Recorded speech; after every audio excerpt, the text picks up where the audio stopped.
स्वागत है आपका फिनिक्स परिवार की एक नए उपलब्धि पर। साथियों, ये उपलब्धि है प्रांशु त्रिपाठी जी की एसएससी जीडी में आईटीबीपी के तहत चयन होने की। साथियों, मैं और अम्बु सर और फिनिक्स परिवार की तरफ से प्रांशु जी को चयन के लिए बहुत बहुत हार्दिक बधाई। धन्यवाद सर। तो सबसे बड़ी बात मैं बता दूं कि एसएससी जीडी के तहत इनका आईटीबीपी में चयन हुआ है और ये बहुत ही गर्व की बात है। अब मैं अम्बु सर से कहना चाहता हूँ कि वो प्रांशु त्रिपाठी जी को मीठा खिलाएं, जिससे इनको भी खुशी का एहसास हो। और मैं भी प्रांशु जी को मीठा खिलाना चाहता हूँ। बहुत ही ज़्यादा खुशी की बात है कि इन्होंने आईटीबीपी में सिलेक्शन लेकर फिनिक्स परिवार का सीना चौड़ा किया है। और ये तो एक हमने बताया था ना कि शुरुआत बहुत तगड़ी है फिनिक्स परिवार की, और यहाँ पे सिलेक्शन की लाइन लगेगी और लाइन लग चुकी है। और एक बात मैं बताना चाहता हूँ, सबसे बड़ी बात, जो प्रांशु त्रिपाठी जी है ना, वो फिनिक्स परिवार की जब नींव पड़ी थी तब यहाँ पर पढ़ रहे थे। ये मान लो कि अम्बु सर के पहले छात्र के रूप में थे, और जिनका आज चयन हुआ अम्बु सर को बहुत ज़्यादा गर्व है। अभी बताएंगे अम्बु सर भी। तो साथियों, मैं बस प्रांशु त्रिपाठी जी से 2-3 चीज़ें पूछना चाहता हूँ कि वो अपनी सफलता के पीछे पूरा श्रेय किसे देना चाहते हैं। मैं अपनी सफलता के पीछे पूरा श्रेय अम्बु सर और राघव सर और पूरी फिनिक्स एकेडमी संस्थान को देना चाहता हूं, जिनकी वजह से हम इस लक्ष्य तक पहुंचे हैं। इन सब में इसके पीछे सबसे बड़ा हाथ मेरे अम्बु सर के लिए और राघव सर के लिए और पूरी फिनिक्स टीम का बहुत बहुत धन्यवाद देना चाहता हूं। चलिए, इनको बहुत बहुत धन्यवाद जो पूरा अपना श्रेय फिनिक्स परिवार को दे रहे हैं। तो फिनिक्स परिवार ने मेहनत की है। अब इनसे मैं जानना चाहता हूँ कि आपने एसएससी जीडी की जो तैयारी की थी, आपने मतलब क्या सपना देखा था और क्या पोस्ट सोचा था, तो आपको कौन सी पोस्ट प्राप्त हुई है? हमने सोचा था एसएससी जीडी में, बस मेरा पहला टारगेट ये था कि पेपर को बीट करना है। और जैसा जैसा अम्बु सर ने बताया और मतलब राघव सर ने जीएस के बारे में बताया, और बाकी उसके बाद धीरे मैं अपनी मतलब तैयारी करता रहा। और फिर उसके बाद मेरा पेपर जब निकला तो मैंने भैया को बताया, तो उनको काफ़ी खुशी हुई। फिर उन्होंने आगे बोला कि आगे तैयारी अपनी जारी रखो, अभी और भी मुकाम मिल सकते हैं। बहुत बढ़िया बात बोली है। इनके भैया जी ने, जो विनायक जी से भैया हैं, उन्होंने इनको बहुत अच्छा मोटिवेट किया कि आप कंटिन्यू अपना बनाए रखें पढ़ाई का, क्योंकि आगे बहुत बड़ा मुकाम हासिल होने वाला है। तो साथियों, मैं बताना चाहता हूँ ये सफलता एक दिन की नहीं है। सफलता इन्होंने रात दिन त्याग दिए तब जाके इनको सफलता मिली है। और ये मान लो सफलता बहुत आसान बात है। जब ये पढ़ने आए थे तो इनको लगता था क्या होगा क्या नहीं होगा, और आज सबसे ज़्यादा गर्व हम लोग फील कर रहे हैं, क्योंकि भाई साहब वो स्टूडेंट सेलेक्ट हुआ है जो मतलब एक प्रकार से कहता था कि सर मेरा होगा कि नहीं होगा, और आज लेकिन मेहनती बंदा बहुत था। पहली बात तो सबसे बड़ी बात बताते हैं, ये जब संस्थान पढ़ने आता था तो 17 किलोमीटर साइकिल एक तरफ से चलाकर आना, 17 किलोमीटर साइकिल दूसरी तरफ चला के जाना, कुल मिला के 34 से 35 किलोमीटर डेली साइकिल से यात्रा करता था, जो अपने संस्थान में आके पढ़ाई करता था, रेगुलर स्टूडेंट था। और ये मान लो कि बहुत ही ज़्यादा मेहनती था। तो इससे साबित ये होता है कि आप भाग्य के भरोसे मत बैठो। आप मेहनत कितनी ज़्यादा करते हो, कर्म कितना अच्छा करते हो, तब आपको रिजल्ट मिलेगा। तो मैं अब जानना चाहता हूं विनायक जी से कि आपने पढ़ाई के पीछे कितने समय, मतलब कितने घंटे आपने पढ़ाई घर में की और कितने घंटे आप कोचिंग में पढ़ते थे, और कैसे आपने तैयारी को मतलब एक पूरा समुचित ढंग से व्यवस्थित किया।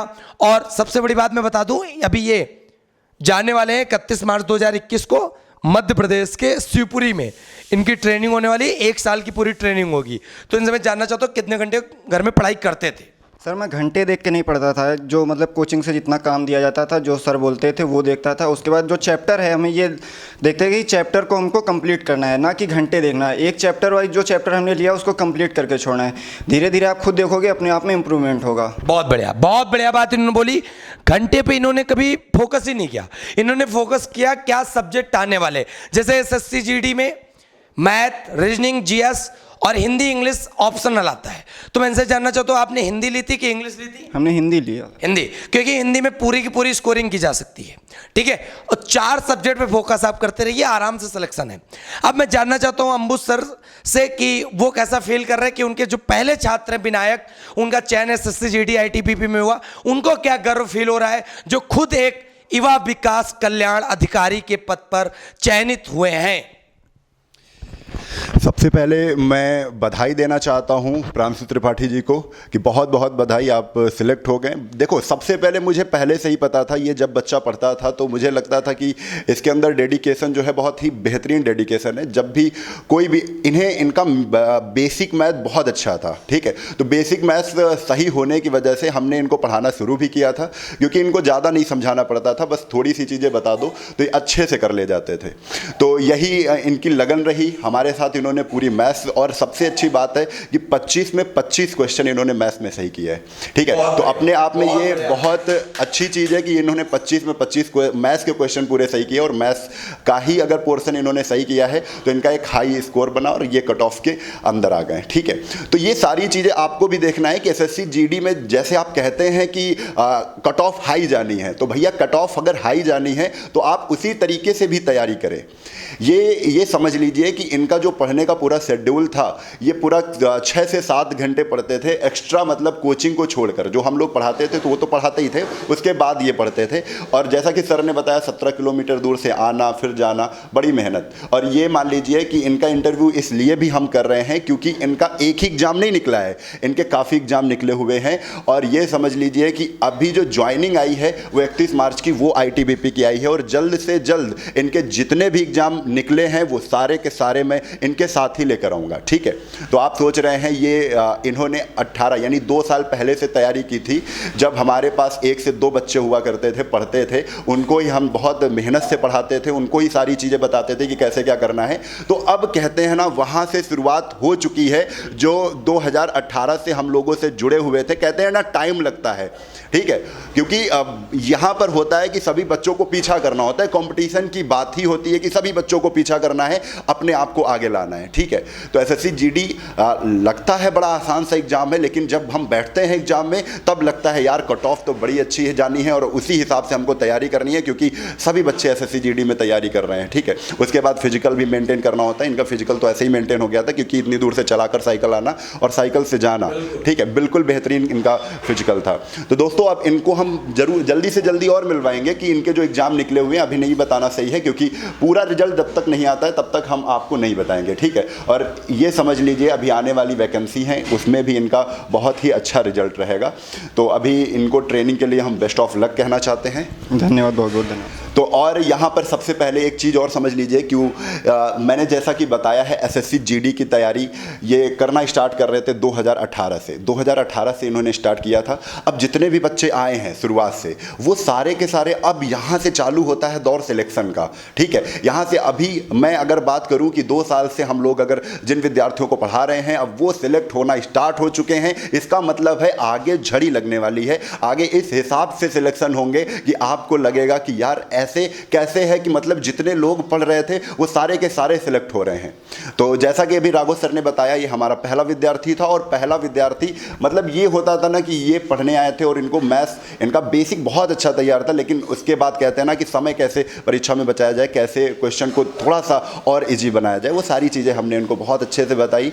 और आप भी एसएससी जीडी की वैकेंसी आ चुकी हैं, और उसी उत्साह और उमंग के साथ अगर तैयारी करेंगे, जब भी अगर ऐसा लगे कि यार अब मैं नहीं कर सकता हूं कुछ, तो ये सारी चीज़ों को पीछे छोड़ते हुए फिर से बाउंस बैक करके आपको बहुत ही ज़्यादा मेहनत करके एक एग्ज़ाम को ऐसा टारगेट करना है कि मतलब यही मेरे लिए सब कुछ है। बहुत से विद्यार्थी कहीं भटक जाते हैं, 4-5 एग्ज़ाम को एक साथ देखने लगते हैं, तो वहाँ पर गलती होती है। अगर आप एसएससी जीडी की तैयारी कर रहे हैं तो आप एसएससी जीडी को इतना बेस्ट टारगेट करिए कि कहते हैं कि मछली ना देखना है, मछली नहीं देखना है, आपको मछली की आंख देखना है। क्या देखना है? मछली की आंख देखना है। और ये ऐसा ही प्रांशु त्रिपाठी जी ने किया है, क्योंकि इन्होंने पूरा एसएससी जीडी पर टारगेट किया था, और आपके सामने रिजल्ट है कि इनका पूरा सब कुछ क्लियर है, ज्वाइनिंग पर जा रहे हैं। आप भी ऐसा कर सकते हैं। इस बार तो काफ़ी ज़्यादा वैकेंसी है, उस बार तो थोड़ा सा कम वैकेंसी थी, तब इन्होंने पा लिया था। अब तो आपके पास सुनहरा अवसर है, ठीक है, आप सब कुछ कर सकते हैं। और इनका जब ये पूरा ट्रेनिंग करके आएंगे तब भी हम आपको इनसे मिलवाएंगे कि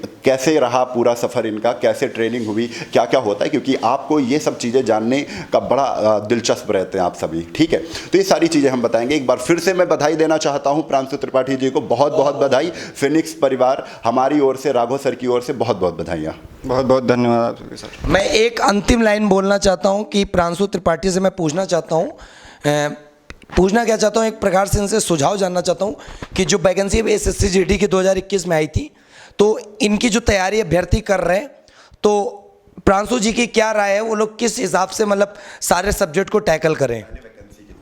सर वैकेंसी तो 55,000 प्लस थी, और इसमें मैं एक चीज़ बोलना चाहूँगा, अगर वो आप लोग फॉलो करेंगे तो बिल्कुल सिलेक्शन निश्चित है आपका। अंबुज सर ने हमसे पहले बोला था कि आप जो भी जॉब की प्रोफाइल देख रहे हैं, पहले उस जॉब प्रोफाइल में खुद को ढाल लें, मतलब उसमें जीना सीख लें कि हम आज ही से बन गए। फिर उसके बाद जब आप तैयारी करेंगे तो आज मतलब अपने आप ही वो चीज़ मिल जाएगी और आसान तरीके से मिल जाएगी।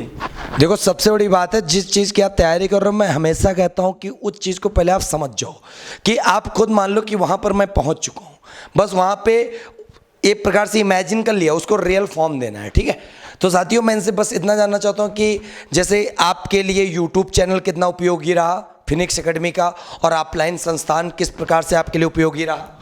सर हमारे लिए, हम तो पहले मतलब ऑफलाइन ही पढ़ते थे, और बाकी जो मतलब प्रैक्टिस सेट, जितनी ज़्यादा प्रैक्टिस, सबसे ज़्यादा प्रैक्टिस की है। चलिए बहुत बढ़िया, क्योंकि पढ़ाई से ज़्यादा इंपॉर्टेंस क्या है? प्रैक्टिस। और प्रैक्टिस सेट अगर आप लगाते हो, कंटिन्यू प्रैक्टिस क्या करते हो, तो मान लो आपकी सफलता निश्चित है। देर है परंतु अंधेर नहीं है। तो साथियों मैं अपनी वाणी को इसी के साथ विराम देना चाहता हूं, और एक बार पूरे फिनिक्स परिवार की तरफ से, हमारी तरफ से, अंबुज सर की तरफ से प्रांशु त्रिपाठी जी को बहुत बहुत बहुत ज़्यादा बधाइयाँ। तब तक के लिए अब मिलेंगे आपको एक नई सफलता के साथ, तब तक के लिए आप बने रहिए फिनिक्स एकेडमी परिवार के साथ। जय हिंद, जय भारत, वंदे मातरम।